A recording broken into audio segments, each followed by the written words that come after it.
Le plus grand défi que nous avons rencontré sur ce continent en matière de commerce entre les pays africains est que les devises ne sont pas convertibles entre elles. C'était l'un des principaux obstacles expliquant pourquoi le commerce intra-africain était si faible. Désormais, le fait que les pays africains ou les entrepreneurs africains puissent commercer entre eux sans passer par des devises tierces comme l'euro ou le dollar va considérablement faciliter le renforcement des relations commerciales entre les pays.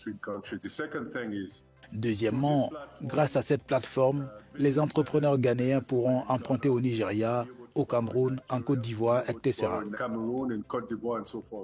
Cela élargit les possibilités du marché financier pour les entrepreneurs du continent. C'est donc une excellente première étape vers l'adoption d'une monnaie unique pour l'Afrique. Sur le continent africain, une transaction commerciale entre deux pays voisins peut paradoxalement transiter par des places financières éloignées. Cette dépendance aux devises étrangères dans des échanges pourtant régionaux est l'un des paradoxes qui freinent le commerce intra-africain. Pour y répondre, le continent s'appuie sur des solutions endogènes. La plus avancée d'entre elles, le PAPS, Système panafricain de paiement et de règlement, vient de franchir un nouveau cap avec le lancement fin juin 2025 du PAPS africain Currency Marketplace, en abrégé PACM, annoncé en marge des assemblées annuelles d'Afreximbank à Abuja. Mise en œuvre par Afreximbank, le PAPS a été lancé en 2022 pour permettre des paiements transfrontaliers instantanés en monnaie locale. Plus de 150 banques dans 17 pays y sont déjà concernées. Le système contourne les correspondants bancaires étrangers en permettant aux acheteurs et aux vendeurs de recevoir les paiements dans leurs devises respectives.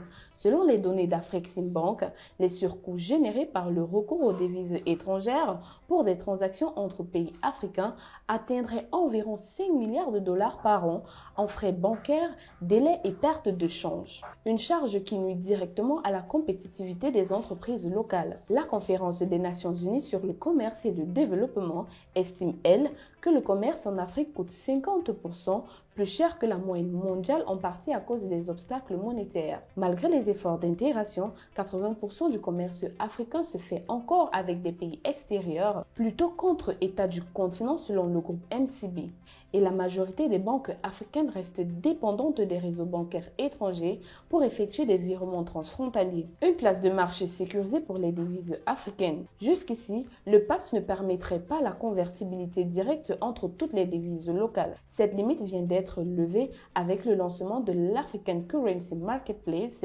Cette place de marché électronique offre désormais aux entreprises la possibilité d'échanger directement des devises africaines sur un carnet d'ordre sécurisé fondé sur un blockchain privé réservé aux institutions autorisées. Plus de 80 entreprises ont participé à une phase pilote impliquant 12 paires de devises selon des données communiquées par Afreximbank. Objectif, créer un unique bassin de liquidité à l'échelle continentale selon Mike Okbanlou, directeur général du PAPS. Au-delà de la réduction des coûts, l'initiative vise à débloquer des fonds immobilisés dans des pays où les conversions de devises sont limitées. Plus de 800 millions de dollars de revenus générés localement par des compagnies aériennes étaient gelés dans une douzaine de pays africains. Grâce au PACM, une entreprise comme Kenya Airways peut désormais convertir ses recettes libellées en naira nigérien directement en shilling kenyan sans passer par une monnaie tierce. Plusieurs entreprises comme Zepri ou AccessView Africa ont déjà salué une solution attendue de longue date. Pour ces concepteurs, la mise en place de cette infrastructure marque une avancée majeure dans la construction de marchés financiers africains intégrés en phase avec les ambitions de la zone de libre-échange continentale africaine. Il ne s'agit pas seulement d'innovation technologique, mais d'un pas concret vers une vision continentale, a déclaré Nwes Bonkum, fondateur d'Interstellar, l'entreprise technologique qui a développé la plateforme. L'idéal pour l'Afrique serait d'avoir un marché des capitaux unique.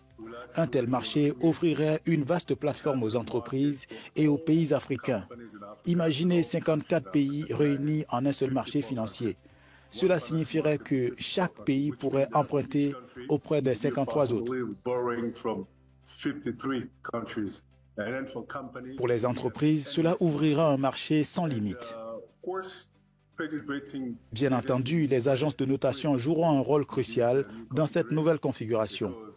L'accès au capital repose sur l'évaluation de la solvabilité qui doit être établie dans la devise dans laquelle on souhaite emprunter. C'est ainsi que les agences de notation africaines joueront un rôle clé dans ce nouveau marché des capitaux. Nous avons déjà commencé il y a 18 ans avec la création de Bloomfield. Nous avons accompli de grandes choses sur le continent. Et aujourd'hui, les gens réalisent qu'un marché des capitaux unique est nécessaire, car la taille compte dans le contexte économique actuel. Selon Afreximbank, l'outil pourrait également renforcer la souveraineté monétaire du continent tout en suscitant l'intérêt de partenaires extérieurs. Le défi reste toutefois d'élargir son adoption. Davantage d'États et d'institutions financières doivent rejoindre le système pour assurer l'interopérabilité avec d'autres réseaux régionaux et en faire un véritable standard africain. Pour plus de contenu sur l'actualité africaine, suivez-nous sur le réseau social africain Diba World et sur toutes nos autres plateformes. Tous les liens sont disponibles dans la bio.